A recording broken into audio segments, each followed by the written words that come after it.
Hello everyone, আমি beauty. আমার একটি নতুন ভিডিওতে আপনাদের অনেক অনেক স্বাগতম। তো কালকে ছিল ক্রিসমাস, সেই উপলক্ষে আমি গিয়েছিলাম পার্ক স্ট্রিট। আর প্রতি বছর আমি পার্ক স্ট্রিটে প্রচুর ছবি ভিডিও দেখি যে লোক প্রচণ্ড এনজয় করে। তো সেই উপলক্ষে আমিও আমার বরকে বলেছিলাম নিয়ে যেতে, তো যথারীতি সে আমাকে নিয়ে যায়।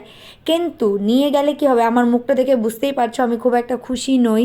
তার মেন কারণ হচ্ছে সেখানে গিয়ে শুধু লোকের হাত পা মাথা টুপি এসবই দেখছি, তার বাইরে আর কিচ্ছু দেখতে পাইনি। আর হ্যাঁ, যেটা দেখেছি সেটা হচ্ছে এই যে লাইটিংগুলো দেখছো, সুন্দর সুন্দর লাইটিং, এর বাইরে এখানে কিচ্ছু ছিল না। সবাই একটা রাস্তা ধরে শুধু হাঁটছিল আর হাঁটছিল, সেই একটা জায়গাতেই গোল গোল করে ঘুরছিল, তার বাইরে সেখানে আর কিচ্ছু ছিল না।